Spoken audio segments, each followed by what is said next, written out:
Hello बच्चों, आज जो हम डिस्कस करने जा रहे हैं बहुत ही important concept, calculation of intensity from potential function. Calculation of intensity from potential function. और ख़ास बात यह है कि अगर ये आज का कॉन्सेप्ट आप देखते हैं तो इससे आपका ग्रेविटेशन का भी क्वेश्चन बनेगा। सेम क्वेश्चन आपका इलेक्ट्रोस्टैटिक्स में बनता है और ग्रेविटेशन में बनता है, और सेम कंसेप्ट पर प्रॉब्लम जो है आपको कई किताब में है, एस सी वर्मा में है, डी सी पांडे में है। एस सी वर्मा में 60 number question, 62 number question, 59 number question, ये आपको इसी कॉन्सेप्ट से आपको एस सी वर्मा में मिलेगा। तो इसको जानने के बाद ये सारा क्वेश्चन भी आपका बनेगा और बढ़िया कॉन्सेप्ट का क्वेश्चन होता है। इससे कई बार क्वेश्चन आपका आई में, डिफरेंट मेडिकल एग्जाम में, इवन बोर्ड में आता रहता है, आया हुआ है। ठीक है, तो चलिए हम शुरू करते हैं। मैं हूं आर के जेसर, हमारा channel innovation physics by R K Jesar. ठीक है, तो कॉपी कलम निकालिए, पढ़ने में ज़्यादा मज़ा आएगा। ठीक है, तो चलिए, तो calculation of intensity from potential function.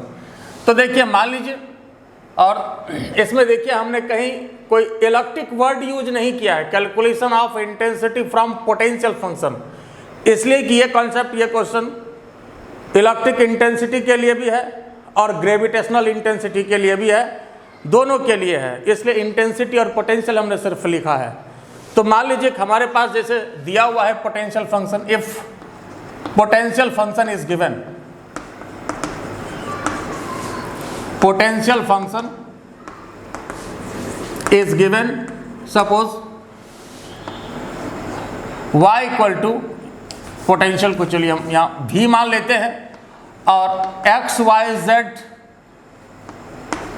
और ये इक्वल टू मान लीजिए a x y plus y z plus z x। ऐसा देखिए, सबसे पहले तो ये पोटेंशियल दिया हुआ है और x y z यहाँ पर ये ब्रैकेट में देने का मतलब क्या है, ये आप समझ रहे हैं।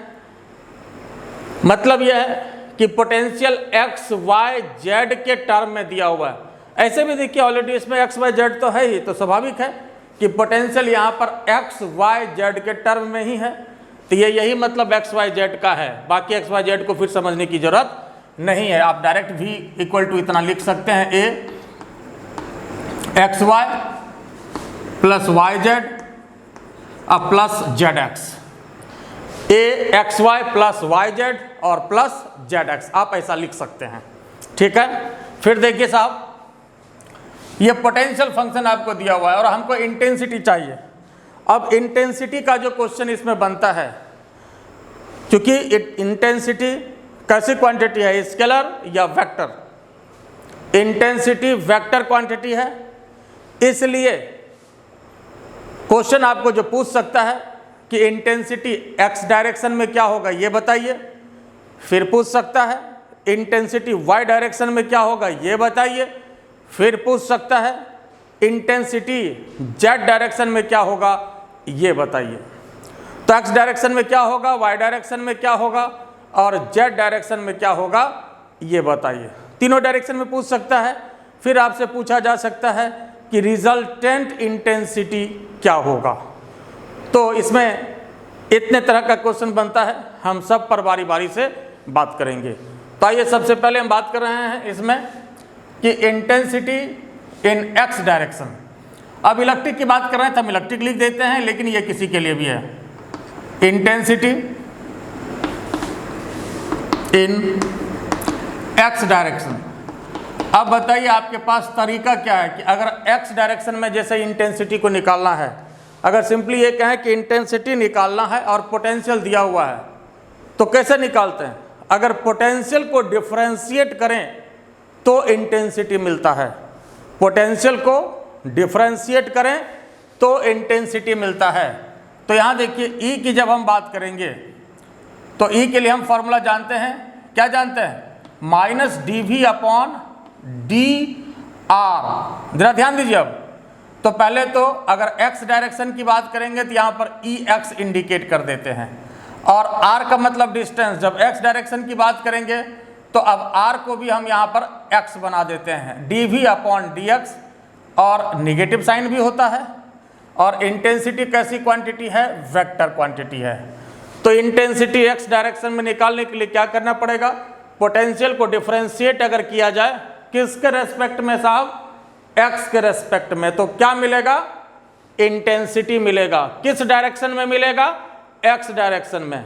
मतलब एक्स डायरेक्शन में अगर निकालना है तो एक्स के रेस्पेक्ट में डिफरेंशिएट करना पड़ेगा। वाई डायरेक्शन में निकालना है तो वाई के रेस्पेक्ट में डिफरेंशिएट करना पड़ेगा। जेड डायरेक्शन में निकालना है तो जेड के रेस्पेक्ट में डिफरेंशिएट करना पड़ेगा। और ध्यान देने वाली बात इसमें यह है कि अगर रेस्पेक्ट एक्स का होगा तो एक्स को छोड़ के वाई और जेड दोनों कांस्टेंट होगा।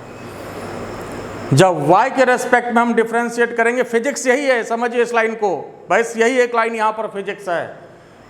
अगर x का रेस्पेक्ट लेंगे तो x को छोड़ के बाकी y और z दोनों कांस्टेंट होगा। और जब हम रेस्पेक्ट y का लेंगे तो y को छोड़ के क्या बच गया? x और z। y को छोड़ के x और z कांस्टेंट होगा। z की बात करेंगे तो z को छोड़ के, है ना, z को छोड़ के x और y क्या होगा? कांस्टेंट होगा। जैसे आप ऐसे समझ सकते हैं कि अगर मान लीजिए कि अगर ये x डायरेक्शन है और ये अगर y डायरेक्शन है, सपोज मान लीजिए रूम का कमरा ये है, हॉल है, x डायरेक्शन ये है, ये y डायरेक्शन है सपोज। तो अगर आप x डायरेक्शन में चलते हैं तो y डायरेक्शन का डिस्टेंस वेरी नहीं करता है, और अगर y डायरेक्शन में आपका मूवमेंट होता है तो x डायरेक्शन का डिस्टेंस वेरी नहीं करता, मतलब x कांस्टेंट होता है। बस कॉन्सेप्ट यहाँ पर वही है, इसको पकड़ना है। तो जरा देखिए तो अब माइनस डी डी एक्स, अब यहाँ पोटेंशियल को लिखना है। पोटेंशियल फंक्शन आपके सामने है, a x y plus y z plus z x. तो यहाँ देखिए इसमें ध्यान दीजिए, माइनस ए बाहर आ जाएगा तो ए तो पहले तो कांस्टेंट है ही, और ए इसमें कांस्टेंट है। इसमें मान लीजिए हम दे भी रहे हैं आपको ए कांस्टेंट, ए पर कहीं कोई दिक्कत वाली बात नहीं। ए कोई भी न्यूमेरिकल वैल्यू जैसे 10 20 50 ऐसा है, कुछ भी दे दे, ये ए कांस्टेंट है। अब यहां देखिए तो d d x of x y plus y z plus z x. अब यहां पर इसको डिफरेंशिएट करना है। फिर अगर मान लीजिए इसको डिफरेंशिएट करने में दिक्कत हो, खास करके अगर मैथ वाले बच्चे हैं, इंजीनियर साहब तो डायरेक्ट करिए, डॉक्टर साहब हैं तो थोड़ा और परहेज कर सकते हैं। आप इसको थोड़ा सा एक स्टेप और बढ़ा लीजिए, अलग अलग कर लीजिए, डॉक्टर साहब लोगों को सुविधा होगी। D d x Z x, ठीक है। अब जरा यहाँ पर ध्यान देने वाली बात यह है कि माइनस ए, अब यहाँ पर जरा देखिए साहब, अब x का रेस्पेक्ट है तो यहाँ पर क्या बोले, अगर रेस्पेक्ट x का होगा तो y कांस्टेंट होगा। x के रेस्पेक्ट में हम बात करेंगे तो y कांस्टेंट होगा, और ऐसे भी जिसके रेस्पेक्ट में हम बात कर रहे हैं वह कभी कांस्टेंट तो हो ही नहीं सकता है। खुद अपने रेस्पेक्ट में मैं खुद कैसे कांस्टेंट हो सकता हूँ? तो यहाँ पर जो है y कांस्टेंट रहेगा, फिर यहाँ पर x का डिफरेंशिएशन x के रेस्पेक्ट में करेंगे। फिर यहाँ x का रेस्पेक्ट है तो x को छोड़ के y z यहाँ तो दोनों कांस्टेंट हो गया, तो और कांस्टेंट टर्म का डिफरेंशिएशन 0 हो गया साहब, इसका तो मैदान ही साफ हो गया। फिर अब यहाँ पर देखिए x का रेस्पेक्ट है, z कांस्टेंट होगा, फिर यहाँ पर x को डिफरेंशिएट करना है। तो जरा देखिए तो साहब अब क्या हो गया, ये माइनस ए और इधर क्या हो गया, देखिए तो साहब ये तो 1 हो गया तो यहाँ पर y आया, और यहाँ देखिए ये तो 1 हो गया तो यहाँ पर z आया, तो y प्लस z, तो यहाँ पर ये ex आया। ऐसे तो ex आया, लेकिन चूंकि वेक्टर सिंबल अगर यूज करते हैं तो वेक्टर बनाने के लिए अब हम क्या करते हैं कि इसमें जो है एक यूनिट वेक्टर को लगा देते हैं। तो ex इक्वल टू कितना हो जाएगा, माइनस ए और उसके बाद y प्लस जेड, और उसके बाद एक यूनिट वेक्टर यहाँ पर i से मल्टीप्लाई कर देते हैं। ठीक है, यूनिट वेक्टर है i j के, यूनिट वेक्टर के लिए ही होता है। तो ये आपका इंटेंसिटी हो गया x डायरेक्शन में, ये इंटेंसिटी का आंसर हो गया एक्स डायरेक्शन के लिए। यहाँ तक हो गया सबका? तो इसको पहले लिख लीजिए आप लोग, फिर आगे हम बात कर रहे हैं कि वाई डायरेक्शन में क्या इंटेंसिटी होगा। तो ये एक्स डायरेक्शन की बात हुई।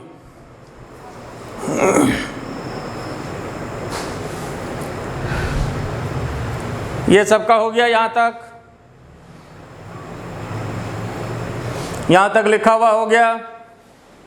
अब इसमें एक बात और गौर करिए, इंटेंसिटी जो है आपका एक्स डायरेक्शन में कितना आया, -a और y प्लस जेड ये आ रहा है। तो अगर इसी तरह से जब हम y डायरेक्शन में निकालेंगे साहब, जब हम y डायरेक्शन में निकालेंगे तो क्या आएगा, सिमिलरली जरा सोच के बताइए तो, बिना बनाए। देखिए इसमें याद रखने का तरीका यह है, x डायरेक्शन में हमने बात किया तो इधर इसमें कहीं भी x नहीं है। एक बार हम फिर इसको लिख रहे हैं ऊपर, देखिए इसको मिटा दें, जरा देखिए इसको, एक बार हम फिर ऊपर लिख रहे हैं intensity in x direction, Ex के लिए -a y प्लस जेड और ये I, और I यूनिट वेक्टर है, I पर कैप हो या ना हो कोई फर्क नहीं पड़ता, ये यूनिट वेक्टर ही होता है। इसलिए कंफ्यूज मत करिएगा कि इसमें टोपी नहीं है, बिना टोपी के भी ये यूनिट वेक्टर ही होता है, ठीक है। तो इंटेंसिटी एक्स डायरेक्शन में हुआ। सिमिलरली अगर बात करें इंटेंसिटी इन वाई डायरेक्शन में, एक तो हमने जैसे डिफ्रेंशिएट किया, आप करिए, बिल्कुल करना भी चाहिए, प्रैक्टिस भी होगा, है ना। तो आप लोग इसको करके देखिए और आएगा कितना, हम इसको डायरेक्ट लिख देते हैं, है ना, लिख दें डायरेक्ट। तो ये Ex आपका इतना आया। अगर Ey की बात करेंगे, फिर जब हम इसको डिफ्रेंशिएट करेंगे तो Ex में देखिए x कहीं नहीं आया, Ey में y नहीं आएगा, तो ये आ जाएगा आपका x और प्लस जेड, y गायब रहेगा, ठीक है। तो ये आपका आ जाएगा। और y डायरेक्शन के लिए यूनिट वेक्टर एक लगा देते हैं यहाँ पर हम लोग, j, यूनिट वेक्टर j। ये आपका इंटेंसिटी हो गया किसमें, y डायरेक्शन में। देखिए y डायरेक्शन में y नहीं रहेगा, इसी तरह से आप डिफ्रेंशिएट करके इसको देख सकते हैं। y डायरेक्शन में क्या होगा, y नहीं रहेगा, x डायरेक्शन में x नहीं रहेगा, और z डायरेक्शन में z नहीं रहेगा, ठीक है। Now similarly intensity in z direction, intensity in z direction, z direction की बात करेंगे तो इसमें क्या नहीं रहेगा, z नहीं रहेगा। और डिफ्रेंशिएट करना चाहें तो आप डिफ्रेंशिएट भी कर सकते हैं, ठीक है, डिफ्रेंशिएट भी करके आप देख सकते हैं। कर दें क्या इसको, तो आइए हम इसको हम कर देते हैं। बोलिएगा सर आप जो है सब डायरेक्ट लिख रहे हैं, थोड़ा कर भी दीजिए। तो लीजिए हम कर देते हैं। Ez की बात करेंगे तो करना क्या पड़ेगा, करना तो पड़ेगा dv upon dz minus dz, और भी था कितना आपका a xy plus yz plus zx, ठीक है। तो देखिए अब a तो बाहर निकल जाएगा, a तो हमने कहा ही कांस्टेंट है, ठीक है, a यहाँ पर कांस्टेंट है। अब यहाँ पर देखिए जैसे एक्स वाई को अगर डिफ्रेंशिएट करिएगा, लीजिए हम एक स्टेप फिर लेते हैं, d d z of x y plus d d z of y z plus d d z of z x. बोले साहब इसमें कोई दिक्कत है, क्लियर है। तो फिर देखिए अब यहाँ पर आप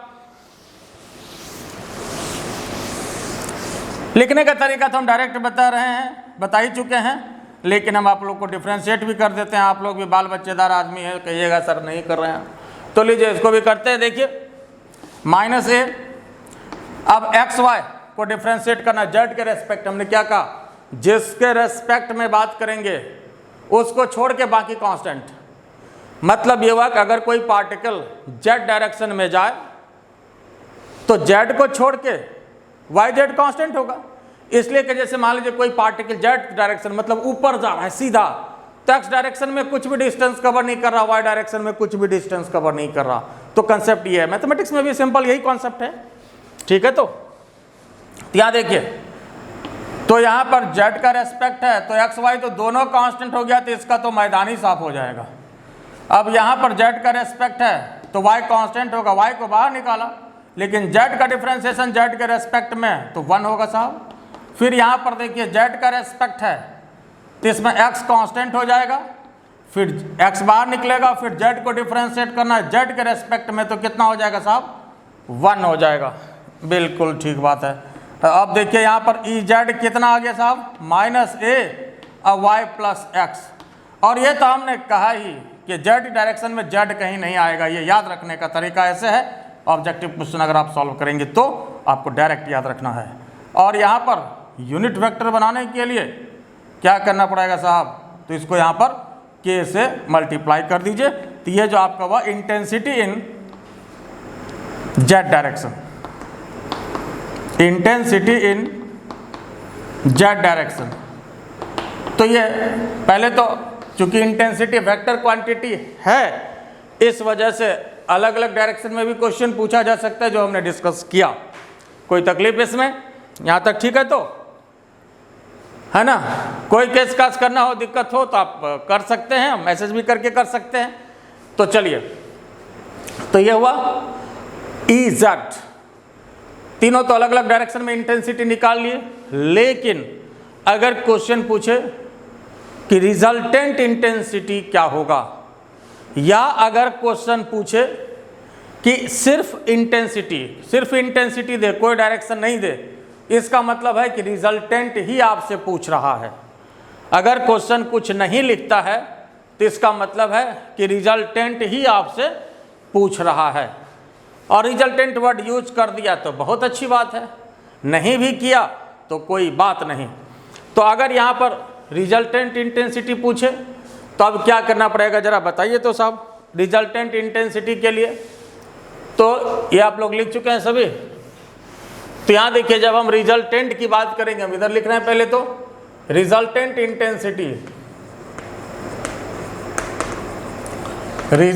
इंटेंसिटी या सिर्फ इंटेंसिटी ही बोले तो पहले तो चूंकि वेक्टर क्वांटिटी है, E R equal to x direction का हम लोग निकाले हुए हैं, E x i E y j plus E z के जो वेक्टर का तरीका होता है, तीनों वेक्टर को हमने क्या किया, ऐड कर दिया। अब यहाँ पर से वेक्टर कॉन्सेप्ट आया है ना। ये हम बार बार कहते हैं कि पूरे फिजिक्स में दो ही मेजर कॉन्सेप्ट है, और आप ये देखते चलिए कि हम ये कितनी बार बोल रहे हैं, ये सैकड़ों बार हम बोलेंगे। पूरे फिजिक्स में दो ही मेजर कॉन्सेप्ट है। कौन कौन सा साहब? एक वेक्टर कॉन्सेप्ट और दूसरा वेरिएबल कॉन्सेप्ट। और जब दोनों कॉन्सेप्ट एक साथ हो तो इससे बढ़िया कॉन्सेप्ट तो फिजिक्स में इन जनरल हो ही नहीं सकता। तो यहाँ फिर एक बार वेक्टर और वेरिएबल, वेक्टर भी है और कैलकुलस का यूज हुआ तो वेरिएबल भी हुआ। तो चलिए, ये रिजल्टेंट इंटेंसिटी अब यहाँ पर हम लोग बैठाएंगे। ई आर का वैल्यू यहाँ पर हम पुट करते हैं। देखिए, अब आप लोग देखते चलिए ठीक से। ई एक्स का वैल्यू कितना अभी निकाले हुए हम, -a y plus Z I. फिर यहाँ देखिए, ई वाई में भी माइनस तो लगा हुआ है, माइनस रहेगा, रहने दीजिए अपने जगह पर। उसके बाद x प्लस जेड जे, और उसके बाद यहाँ भी माइनस रहेगा, माइनस तो आएगा इसका ई जेड का। तो कितना हो गया साहब a, और यहाँ पर मिल जाएगा आपको y प्लस क्या x, और ये आपका हो गया k। तो ये रिजल्टेंट इंटेंसिटी की बात हुई। नीचे लिख चुके हैं, हटा दें इसको हम। चलिए इसको हटा रहे हैं। तो ये रिजल्टेंट इंटेंसिटी की बात।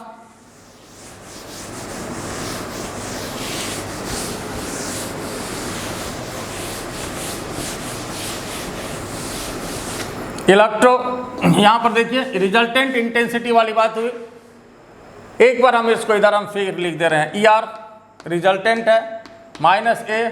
अब इसमें ऐसा करते हैं कि -a को कॉमन भी ले सकते हैं। अगर -a को हम कॉमन ले लिया तो क्या बचा, जरा देखिए तो साहब, वाई प्लस जेड आई, फिर एक्स प्लस जेड जे, फिर वाई प्लस एक्स के। तो ये इस तरह से रिजल्टेंट इंटेंसिटी हुआ, लेकिन ये वेक्टर फॉर्म हुआ। ये कैसा फॉर्म हुआ साहब? ये हुआ वेक्टर फॉर्म। रिजल्टेंट इंटेंसिटी यह भी हुआ, लेकिन ये हुआ वेक्टर फॉर्म। और याद ऐसे रखना है, ये x डायरेक्शन के लिए तो x नहीं होगा, y डायरेक्शन के लिए इसमें y नहीं है, z डायरेक्शन के लिए ये इसमें देखिए कहीं भी z नहीं है। तो ये रिजल्टेंट इंटेंसिटी हुआ, लेकिन ये वेक्टर फॉर्म हुआ। यह भी आंसर हुआ रिजल्टेंट इंटेंसिटी का। लेकिन अगर ऑप्शन में ये नहीं हो सपोज, तो इसका मतलब इसका मैग्नीट्यूड होगा तब, है ना। अब यहाँ पर मैग्नीट्यूड, इसका ये लास्ट फॉर्म, अगर ये आपको आंसर में नहीं हो तो इसका मतलब है कि क्वेश्चन मैग्नीट्यूड आपसे पूछ रहा है। देखिए जब मैग्नीट्यूड निकालेंगे तो क्या तरीका है, कोएफिशिएंट ऑफ आई का स्क्वायर, कोएफिशिएंट ऑफ जे का स्क्वायर, कोएफिशिएंट ऑफ के का स्क्वायर, और ए तो सब में कॉमन है, तो ए तो यहाँ पर ए स्क्वायर भी होगा, लेकिन ए आप सीधा बाहर निकाल सकते हैं। देखिए ए सब में कॉमन है, तो ए तो सब में जाएगा ना, तो इसलिए ए स्क्वायर आप यहाँ दे दीजिए। और फिर जो है वाई प्लस जेड का स्क्वायर, उसके बाद यहाँ एक्स प्लस जेड का स्क्वायर, और यहाँ पर y प्लस एक्स का स्क्वायर। बोलो साहब इसमें कोई दिक्कत है? तो ये क्लियर। अब यहाँ देखिए a बाहर आ गया, फिर क्या हो गया, y प्लस जेड का whole square, x plus z का whole square, y plus x का होल स्क्वायर। तो एक तो आपका रिजल्टेंट इंटेंसिटी का यह भी आंसर हुआ, यह भी आंसर हुआ, इसमें कोई आपत्ति की बात नहीं है, ठीक है। यह आंसर हुआ, निश्चित रूप से हुआ। लेकिन अगर किस्मत खराब हो, यह भी ऑप्शन नहीं हो, तो भी कोई बात नहीं, तब इसको खाली ब्रेक कर देना है। ये देखिए y square plus z square 2yz, x square plus z square 2xz, फिर यहाँ देखिए y square plus x square 2yx। कोई तकलीफ इसमें साहब? ठीक बात है।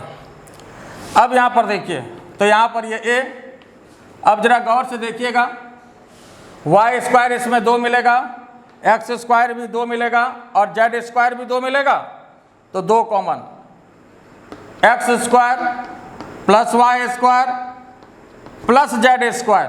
बोलिए कोई तकलीफ है? ठीक बात है। अब यहाँ देखिए ये भी आपको सब 2 मिलेगा, तो 2xy प्लस वाई जेड, यहाँ देखिए xy वाई जेड और zx, और ये इसका अंतिम फॉर्म है, और यहाँ तक में आपका आंसर आना ही है, ठीक है। तो ऐसा नहीं कि हम इसको रटने की सलाह दे रहे हैं, आप इसको भी याद रख सकते हैं, ये ज़्यादा अच्छा याद रखने के लिए है। अगर ऑप्शन नहीं होता तो हम इसको ब्रेक कर लेंगे, और क्या, ठीक है। अगर ये ऑप्शन नहीं होता है तो कोई बात नहीं, इसको a प्लस बी के होल स्क्वायर पर ब्रेक करेंगे, तो ब्रेक करने तो जानते ही हैं, इसमें क्या आपत्ति है।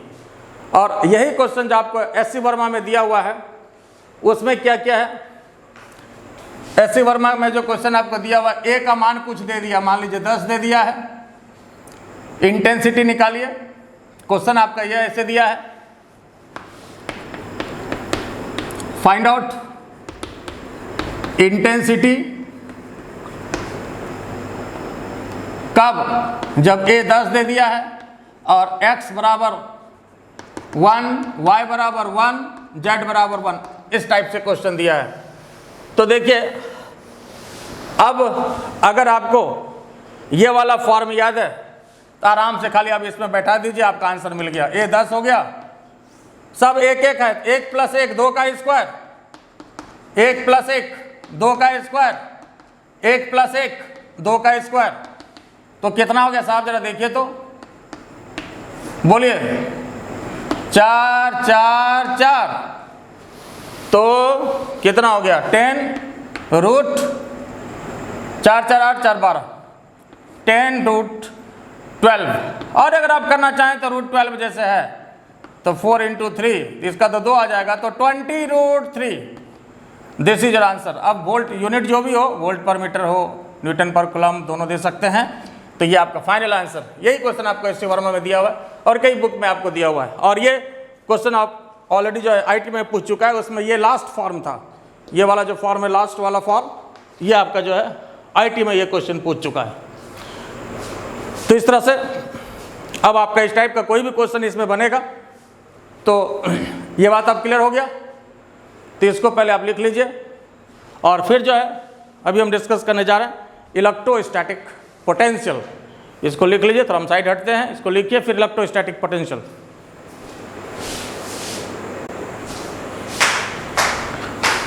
आइए अब जो हम बात करने जा रहे हैं इलेक्ट्रोस्टैटिक पोटेंशियल एनर्जी की, इलेक्ट्रोस्टैटिक पोटेंशियल नहीं बल्कि इलेक्ट्रोस्टैटिक पोटेंशियल एनर्जी की, है ना, उसी से रिलेटेड है इलेक्ट्रोस्टैटिक पोटेंशियल एनर्जी। देखिए इलेक्ट्रोस्टैटिक पोटेंशियल एनर्जी होता क्या है। जैसे प्रैक्टिकल तौर पर कोई भी जैसे दो चार्ज हो, ये Q1 है और ये Q2 है, और दोनों के बीच का डिस्टेंस मान लेते हैं कि R है। तो कोई भी चाहे दो चार्ज हो या सिस्टम ऑफ पॉइंट चार्ज हो, सिस्टम तो समझते हैं, बॉडी और सिस्टम में क्या फर्क है। कोई भी एक है तो बॉडी है, और एक से ज्यादा हो गया तो सिस्टम हो गया। Group of bodies is known as system, group of bodies is known as system. तो ग्रुप ऑफ पॉइंट चार्ज अगर हो गया तो सिस्टम हो गया, है ना। दो भी है तो भी सिस्टम है, तीन चार्ज हो गया तो भी सिस्टम हो गया, चार चार्ज हो गया तो भी सिस्टम हो गया। तो group of bodies, group of point charge, ये आपका सिस्टम हो गया। देखिए इलेक्ट्रोस्टैटिक पोटेंशियल एनर्जी का जो डेफिनेशन होता है, electrostatic potential energy of the system और पॉइंट चार्ज, सिस्टम कहिए या पॉइंट चार्ज, बात एक ही है, या सिस्टम ऑफ पॉइंट चार्ज, बात एक ही है, is the work done in assembling the system of charge by bringing them close together. मतलब उसको क्लोज लाने में जितना वर्क डन करना पड़ता है वही क्या होता है, इलेक्ट्रोस्टैटिक पोटेंशियल एनर्जी कहलाता है, कोई भी सिस्टम ऑफ चार्ज को, ठीक है।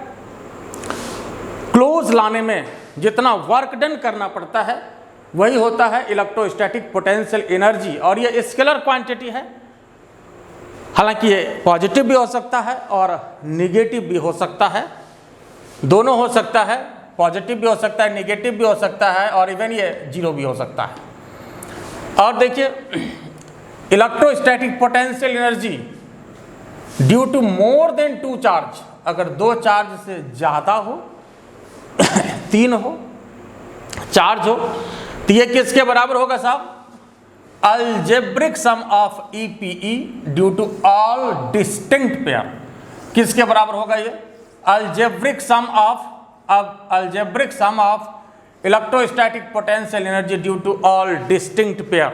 तो ये क्या कहना चाह रहा है अभी हम डिस्कस करेंगे। पहले तो ये डेफिनेशन वाली बात हुई, लेकिन ये कैसे होता है इस पर हम बात करेंगे, ठीक है। तो देखिए जैसे कोई भी अगर दो पॉइंट चार्ज है Q1 और Q2, दोनों के बीच का डिस्टेंस अगर R है, तो इसके लिए जो इलेक्ट्रोस्टैटिक पोटेंशियल एनर्जी होगा EPE due to two point charge, point charge होता है, तो इसके लिए जो इलेक्ट्रोस्टैटिक पोटेंशियल एनर्जी होता है, और इलेक्ट्रोस्टैटिक पोटेंशियल एनर्जी को हम U से इंडिकेट करते हैं, कैपिटल U से। तो ये आपका होता है K Q1 Q2 upon R, K Q1 Q2 upon R। और चूंकि यहाँ पर फ्री स्पेस की अगर हम बात करें तो K के स्थान पर आपके पास जो फॉर्मूला आ जाएगा 1/4 pi epsilon not Q1 Q2 upon R। चूंकि फ्री स्पेस अगर होगा तो ये एप्सिलॉन नॉट होगा, और एप्सिलॉन नॉट की बात करते हैं, फ्री स्पेस की ही हम लोग इन जनरल बात करते हैं। तो ये आपका जो है इलेक्ट्रोस्टैटिक पोटेंशियल एनर्जी की बात हुई। और याद रखने का तरीका बता रहे हैं, जैसे इंटेंसिटी में क्या होता था आर स्क्वायर नीचे, लेकिन यहाँ पर ये इंटेंसिटी नहीं है, ये एनर्जी है, तो ये आर स्क्वायर नहीं बल्कि आर होगा, याद रखना है। बाकी फॉर्मूला में कोई चेंज नहीं है, इंटेंसिटी में आर स्क्वायर होता है और यहाँ पर जो है ये आर होगा। ठीक है, अब जैसे मन में हो ये हुआ कैसे, तो ये वर्क डन है, ये है क्या, एनर्जी है। जैसे देखिए इलेक्ट्रोस्टैटिक पोटेंशियल एनर्जी के कंसेप्ट को थोड़ा समझिए। ये बताइए पहले कि सिंपल पोटेंशियल एनर्जी क्या होता है। जो ग्रेविटेशनल पोटेंशियल एनर्जी आप 9-10 में पढ़े हैं, ग्रेविटेशनल पोटेंशियल एनर्जी का मतलब जहाँ भी पोटेंशियल एनर्जी आपसे पूछा जाता है तो दिमाग में आपके बात आ जाती है mgh। तो साहब ऐसा नहीं है, पोटेंशियल एनर्जी कई तरह का होता है। There are so many types of potential energy. एक हम लोग पहले क्लास 11 में पढ़े हुए हैं, स्प्रिंग के केस में वो होता था इलास्टिक पोटेंशियल एनर्जी, है ना। वो इलास्टिक पोटेंशियल एनर्जी वहाँ भी EPE से इंडिकेट करते थे, लेकिन वो E फॉर इलास्टिक था, यहाँ पर E फॉर इलेक्ट्रोस्टैटिक है। ठीक है, तो वहाँ भी होता था, क्लास 11 में हम लोग पढ़े हुए थे।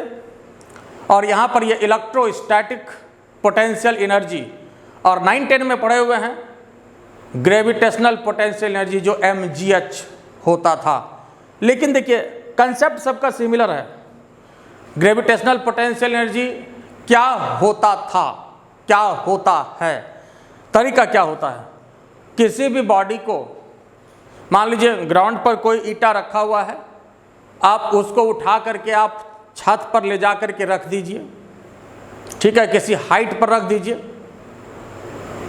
तो जितना हमको वर्क करना पड़ेगा, जितना आपको वर्क करना पड़ेगा उसको ईंटे को छत पर ले जा करके रखने में,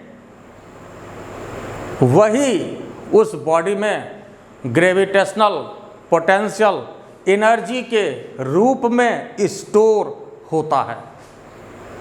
जो आपको वर्क डन करना पड़ा तो वो भी वास्तव में वर्क डन है। mgh जो आप देखते हैं, समझने के लिए थोड़ा हम इसको यहाँ पर लिख रहे हैं, mgh जो पोटेंशियल एनर्जी आप जानते हैं, फेमस पोटेंशियल एनर्जी mgh, तो ये वास्तव में ये वर्क डन है। कैसे वर्क डन है, तो mg देखिए ये फोर्स है और h जो है ये डिस्प्लेसमेंट है, तो फोर्स इंटू डिस्प्लेसमेंट ये वर्क डन है, फोर्स इंटू डिस्प्लेसमेंट। इसलिए कि ईटा फोर्स नीचे लगा रहा है mg और हम उसको ऊपर की तरफ डिस्प्लेस किए जा रहे हैं, तो यह भी फोर्स इंटू डिस्प्लेसमेंट है ना। तो जो वर्क डन किसी भी ईटा को, कोई भी बॉडी को किसी सर्टेन हाइट पर रखने में, ले जाने में जो करना पड़ता है, वही उसमें यह एक ग्रेविटेशनल पोटेंशियल एनर्जी के रूप में स्टोर होता है। अब मन में आ सकता है किसी बच्चे को दिखाई नहीं पड़ता, तो हर एनर्जी दिखाई नहीं पड़ता, लेकिन उसमें एनर्जी है। पता करना हो, जैसे उसी ईटा को नीचे जो है किसी बॉडी पर छोड़ दो, देखो तोड़ देगा वो, या किसी आदमी पर अगर वो पड़ गया, वो नीचे गिरा दो उसको, तो ले ही लेगा वो, समझ रहे हो ना, सर फोड़ देगा। तो उसमें एनर्जी है, फिर तो काम किया। बिना एनर्जी के कोई काम नहीं करता, ठीक है। तो एनर्जी, हर एनर्जी दिखाई नहीं पड़ता, लेकिन होता है। तो यहाँ पर देखिए, तो वह भी तो mgh है और यहाँ भी ये वर्क डन ही है। कैसे है जरा समझिए, इसका जो रीज़न है एक्चुअली यहाँ तक कैसे है आपको रखना याद, डायरेक्ट है। तो यहाँ पर देखिए वर्क डन है। कैसे वर्क डन है, तो वर्क डन होता क्या, फोर्स इंटू डिस्प्लेसमेंट। तो FDR फॉर्मूला होता है इसके लिए, FDR, और F फोर्स के स्थान पर कितना, कोई भी दो चार्ज है तो इसके बीच जो फोर्स लगता है, कोलम्बियन फोर्स कितना, K Q1 Q2 upon R², यही ना फोर्स लगता है। ये फोर्स का फॉर्मूला हो गया, इंटू DR। अब इसको जो है हमको इंटीग्रेट करना है, तो K बाहर निकल गया, Q1 Q2 भी बाहर निकल गया, बच क्या गया, DR अपॉन R²। अब इसको हमको क्या करना है, इंटीग्रेट करना है। तो फिजिक्स तो इतना ही है, फिर क्या करना है, इसको इंटीग्रेट करना है, ठीक है। तो आप जरा आइए, जरा इसको देखें, इसको हम इंटीग्रेट करना है, जरा ध्यान दीजिए।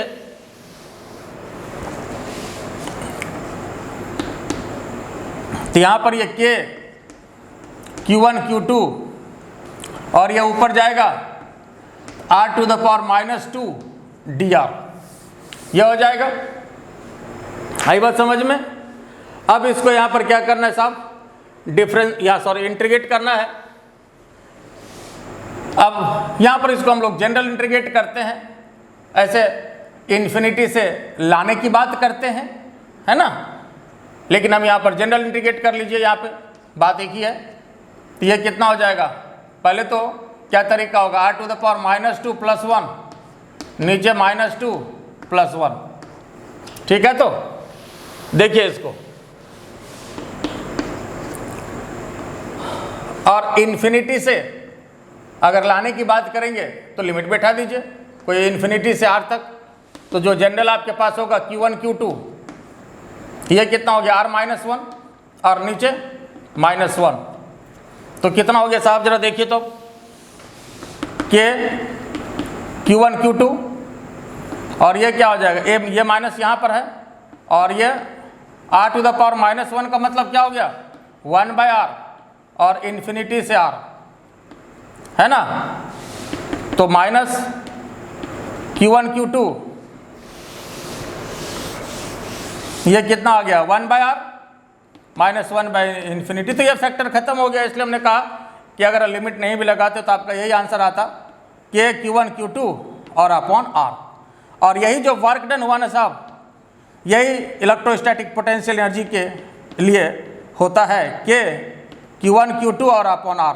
निगेटिव साइन डायरेक्शन के लिए है, और ये एनर्जी की बात हम कर रहे हैं, तो इसका जो मैग्नीट्यूड हुआ उसको याद रखना है, K Q1 Q2 upon r। Potential में भी नेगेटिव साइन आता था, तो K Q1 Q2 upon r, ये आपका इलेक्ट्रोस्टैटिक पोटेंशियल एनर्जी के लिए आपके पास फार्मूला हो गया। ये बात समझ में आया? तो यहां पर देखिए, सबसे पहले अगर किसी भी सिस्टम की बात करें, मतलब अगर 3 चार्ज हो, ये तो जो 2 चार्ज के लिए हो गया। अब देखिए, जैसे कहीं भी मान लीजिए, सपोज अगर यहां पर ये Q1 है, ये Q2 है, ये Q3 है, और ये जो डिस्टेंस है हम इसको मान लेते हैं, चूंकि 1 और 2 के बीच है r12, इसको मान लेते हैं 2 और 3 के बीच है तो r23 मान लेते हैं, और इसको मान लेते हैं r13। अब देखिए, ये सिंपल डिस्टेंस है, डिस्प्लेसमेंट नहीं है, वेक्टर बात नहीं है, वेक्टर की बात नहीं है, इसलिए 2 3 3 2 में कोई फर्क नहीं है, ठीक है। क्योंकि हम यहाँ पर एनर्जी की बात कर रहे हैं और ये स्केलर क्वांटिटी होता है, इसलिए अब यहाँ पर ये जो डिस्टेंस है इसमें डायरेक्शन से कोई लेना देना नहीं है, डिस्टेंस के डायरेक्शन से कोई लेना देना नहीं है। तो अब यहाँ पर देखिए, अगर हम 3 चार्ज की बात करें ऐसे, E P E for system of charge, इस तरह से, तो सबसे पहले देखिए क्या होगा, जैसे पहले इस पेयर के बीच लेंगे, जितना पेयर बनेगा इसके लिए, इस दोनों पेयर के लिए, फिर इस दोनों पेयर के लिए, फिर इस दोनों पेयर के लिए, तो क्या होगा, इसमें जो है 3 एनर्जी आएगा, एक U1 U2 और U3। U1 pहले मान लेते हैं Q1 और Q2 के लिए, तो बताइए तो कितना आ जाएगा साहब, क्या फॉर्मूला हो जाएगा आपके पास, K, उसके बाद Q1 Q2, नीचे क्या R12, बोलते चलिए आप लोग, इस दोनों पेयर के लिए हो गया। अब इस दोनों पेयर के लिए बात करिए तो K Q2 Q3, और इसके बीच का जो डिस्टेंस है R23 मान रहे हैं। अब 2 3 3 2 में हमने कहा यहाँ कोई फर्क नहीं है, इसलिए कोई वेक्टर की बात हम नहीं कर रहे हैं, ये सिंपल एडिशन है। फिर अब यहाँ पर जरा देखिए, तो अब हम इस पेयर की बात करें, अब इस पेयर की और इस पेयर की, तो K अब क्या बन जाएगा आपके पास, देखिए तो, चलिए इसको हम इधर नीचे लिख रहे हैं, प्लस K Q1 Q3 और नीचे क्या, इसके बीच का डिस्टेंस हम कितना ले रहे हैं, R13। अब यहां देखो, इसमें आप K को बाहर निकाल सकते हैं, Q1 Q2 नीचे R12, Q2 Q3 नीचे R23, Q1 Q3 नीचे R13। तो यही इसके लिए इलेक्ट्रोस्टैटिक पोटेंशियल एनर्जी के लिए फॉर्मूला होता है अगर 3 चार्ज हो तो इसके लिए। और इन जनरल मैक्सिमम इसी तरह का क्वेश्चन पूछा जाता है। आई बात समझ में, 2 चार्ज के लिए, 3 चार्ज के लिए, और ज़्यादा की अगर बात करते हैं फिर उसमें परम्यूटेशन कॉम्बिनेशन लगता है, जो कि इन जनरल उस पर क्वेश्चन नहीं बनता, क्योंकि तब तो वो मैथ के दायरे में चला जाएगा। तो ये बात क्लियर हो गया आपका, ये भी लिख लीजिए। In general system of charge की बात करते हैं तो ये इसके लिए पोटेंशियल एनर्जी होता है। और भी अगर होगा तो ये आपका फिर सो ऑन चला जाएगा, लेकिन ज़्यादातर इतना में आपका काम हो जाता है। तो ये समझ गया पहले, तो ये क्लियर हो गया। अब देखिए, इसके एग्जाम्पल पर हम एक बहुत ही सुंदर क्वेश्चन करते हैं जो बराबर आता है। ये लिख लिया आप लोग, तो हम साइड हो जाते हैं, लिख लीजिए इसको, मिटा दें इसको। चलिए अब देखिए, इसमें हमारा क्वेश्चन ये है, जैसे मान लीजिए ये ट्रायंगल है, यहाँ भी चार्ज Q है, ये भी Q है और ये भी Q है, और यहाँ जो है डिस्टेंस जो है इसका मान लीजिए 2a है, ये भी 2a है और ये भी 2a है, और इसको कन्वर्ट किया गया, इसको कन्वर्ट किया गया एक छोटा ट्रायंगल में। अब छोटा ट्रायंगल ये बना, देखिए चार्ज वही है यहाँ पर, लेकिन अब ये जो 2a था ये हो गया a। तो इसमें जो है जब इस तरह से बड़े सिस्टम को छोटे सिस्टम में हम कन्वर्ट करेंगे तो क्या जो है वर्क डन होगा, ये निकालना, क्या इलेक्ट्रोस्टैटिक पोटेंशियल एनर्जी होगा। तो देखिए यह जो है इसका जो एनर्जी होगा ये फाइनल होगा, UF इसको देते हैं, और इसका इनिशियल, शुरू में ये था इनिशियल। तो जब हम लोग वर्क डन निकालेंगे, वर्क डन मतलब इलेक्ट्रोस्टैटिक पोटेंशियल एनर्जी, तो तरीका ये होता है कि फाइनल में इनिशियल को माइनस कर देना, UF माइनस UI। क्या करना है, UF माइनस UI। तो अब यहाँ पर देखिए UF कितना होगा, हम पहले ये निकाल लेते हैं। चलिए इसको फाइनल, तो तरीका क्या है, बस वही पेयर लेना है इसके लिए, KQQ, तो KQ square upon A, plus दूसरा pair KQ square upon A, plus तीसरा pair KQ square upon A। अब यहाँ अगर तीनों को जोड़ेंगे तो 3KQ स्क्वायर अपॉन A हो जाएगा, UF। ठीक है, तो अब UI की बात करिए इसके लिए। अब यहाँ पर फिर यहाँ पर हम लोग पेयर की बात करेंगे, एक ये पेयर होगा, पहले इसकी बात कर लें, KQQ, लेकिन डिस्टेंस यहाँ पर 2a है, प्लस इस पेयर की बात करें KQQ मतलब Q स्क्वायर नीचे 2a, प्लस अब इस पेयर की बात करें KQQ Q स्क्वायर नीचे 2a। तब देखिए यहाँ पर फिर अगर तीनों को, ये भी स्क्वायर ही हो गया, Q स्क्वायर हो गया, अब फिर यहाँ पर तीनों को जोड़ दें तो 3KQ स्क्वायर अपॉन 2a, ये आपका UI हो गया। बोले इसमें कोई तकलीफ है, ये समझ गए? तो कोई दिक्कत इसमें, ये क्लियर है? तो इसको भी लिख लीजिए। और अब हमारा क्या टारगेट है, जैसे इलेक्ट्रोस्टैटिक पोटेंशियल निकालना है, पोटेंशियल एनर्जी निकालना है, तो UF में UI को माइनस कर देना है। क्या करना है, UF में UI को माइनस कर देना है। तो U equal to UF minus UI।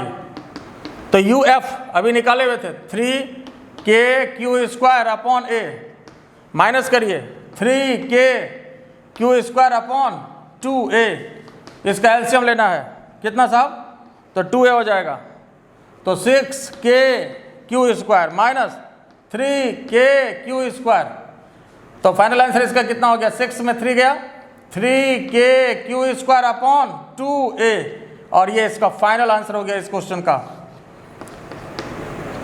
बोलिए इसमें कोई दिक्कत है, ये क्लियर हो गया, इसमें कोई तकलीफ है तो इसको भी लिख लीजिए।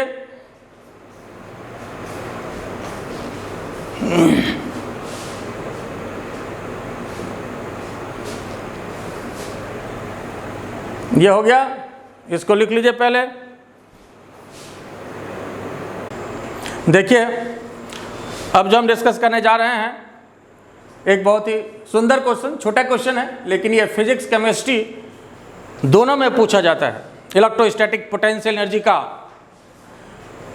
एक छोटा क्वेश्चन लेकिन सुंदर क्वेश्चन, फिजिक्स केमिस्ट्री दोनों के लिए इंपॉर्टेंट क्वेश्चन। ये कह रहा है कि find electrostatic potential energy of an alpha particle and beta particle capped at 2.56 metre. मान लीजिए ये 2.56 मीटर पर रखा हुआ है, तो आपको जो है निकालना है क्या इलेक्ट्रोस्टैटिक पोटेंशियल एनर्जी होगा, और आपके पास ये ऑप्शन भी मौजूद है। तो यहाँ देखिए सबसे पहले जो हमारे पास फार्मूला होता है इलेक्ट्रोस्टैटिक पोटेंशियल एनर्जी के लिए, के Q1 Q2 और नीचे जो है डिस्टेंस का स्क्वायर। तो के का आपको वैल्यू पता है 1/4πε0 Q1 Q2 upon are square. तो जरा देखिए इसका वैल्यू आपको पता है 9 × 10⁹ होता है। चार्ज Q1, इसको मान लीजिए Q1 और ये अल्फा है, तो अल्फा जो है ये हीलियम के सदृश होता है, तो 2 × E, तो मतलब इसमें जो चार्ज होगा कितना हो जाएगा 2, और जितना इलेक्ट्रॉन पे चार्ज है 1.6 × 10⁻⁻19 कूलम, ये 2E के बराबर होता है अल्फा लाइक हीलियम, और बीटा जो है ये इलेक्ट्रॉन के सदृश होता है लाइक इलेक्ट्रॉन। तो यहाँ पर अल्फा पर इतना चार्ज और बीटा पर कितना चार्ज होगा, तो जितना इलेक्ट्रॉन पर होता है। तो कहने का मतलब ये हो गया कि बीटा पर जितना चार्ज है उसका दोगुना जो है अल्फा पर चार्ज होता है। बीटा पर जितना चार्ज है उसका दोगुना जो है अल्फा पर चार्ज होता है, ठीक है। तो अब Q1 हम इसको मान लें, मान लीजिए अल्फा, तो यहाँ पर ये 2E हो गया, Q2 मान लें बीटा, तो ये E हो गया, और नीचे जो है डिस्टेंस तो दिया ही हुआ है 2.56 मीटर। तो अब यहाँ पर क्या करना है, अब तो इसमें फिजिक्स कुछ है नहीं, अब इसको कैलकुलेट करना है। E का वैल्यू बैठाइए, इलेक्ट्रॉन पे चार्ज 1.6 × 10⁻⁻19, फिर यहाँ पर इलेक्ट्रॉन है 10⁻⁻19, और नीचे जो है 2.56। अब इसको क्या करना है, सॉल्व कर लेना है, तो जो आएगा बस वही आपका आंसर होगा, ठीक है। तो इसको आप सॉल्व करिए, जो है देखिए सॉल्व करके क्या आ रहा है ना। सॉल्व करके देखिए कितना आता है, आपको पता चल जाएगा। और अनुमान से करने का तरीका देखिए, यहाँ पर जो है उसमें देख रहे हैं कि 28 दो पावर है, 1.8 है, और ये 4.8 है। तो इसको जरा देखिए सॉल्व करिए, तो इसको सॉल्व करिएगा तो आपको ये वाला आंसर मिलेगा 1.8 × 10⁻28, ठीक है, जूल। और ये वर्क डन है तो unit will be joule, unit कितना होगा, जूल होगा। ऐसे भी अनुमान से भी देखिए आप तो चल सकते हैं, है ना। 16 × 16 2.56 ये हो जाएगा, तो 9 और 2 देख रहे हैं, 9 दूना 18, इसका मैदान ये साफ हो जाएगा, देखिए है ना, ये लगभग साफ हो गया ये पूरा। ये दोनों मिलकर के 16 × 6 1.6 256 होता है ना, ये देखिए इसका तो पूरा साफ हो गया, ये साफ हो गया, 9 दूना 18 हो गया, देख लीजिए 1.8 वाला ऑप्शन। इसलिए कंपटीशन में सॉल्व करने का तरीका ऐसा ही होता है, इसको इसी तरह से सॉल्व करना चाहिए, ठीक है। तो ये आपके पास आंसर हो गया। बोलिए इसमें कोई दिक्कत है, तो इलेक्ट्रोस्टैटिक पोटेंशियल एनर्जी की बात हो गई। अब उम्मीद है इससे रिलेटेड भी आपका सारा क्वेश्चन बन जाएगा, इसमें कोई दिक्कत नहीं होगा। अब और अगले दिन जब हम स्टार्ट करने जा रहे हैं, अगला लेक्चर जो होगा हमारा इलेक्ट्रिक डायपोल पर। इलेक्ट्रिक डायपोल पर जो है मान के चलिए आप 4-5 लेक्चर उसमें आएगा, 3-4 तो जरूर होगा। और खास करके बात यह है कि इलेक्ट्रोस्टैटिक्स में जितनी बातें हम इलेक्ट्रिक डायपोल के लिए पढ़ेंगे, सारा कुछ 100% सिमिलर हम लोग जो पढ़ेंगे आगे। मैग्नेटिज्म में सेम चीज, कोई परिवर्तन नहीं, इसलिए समझिए कि आपका साथ साथ दोनों जगह के लिए होगा। जब मैग्नेट में जाएंगे तो वहां भी हम पढ़ाएंगे, लेकिन 100% सिमिलर। इलेक्ट्रोस्टैटिक्स में जब इलेक्ट्रिक डायपोल के बारे में आपको हम पढ़ाएंगे तो वही चीज आपको वहां भी पढ़ना है। तो चलिए, thank you for watching this video. और अगर आपको बेनिफिट हो रहा हो, चाहते हैं किस तरह का वीडियो आपको मिलता रहे, है ना, सबसे पहले मिले, तो इसके लिए बेल आइकन दबा दीजिए, सब्सक्राइब कर लीजिए और दोस्तों के बीच में शेयर कर लीजिए। Thank you very much for watching this video.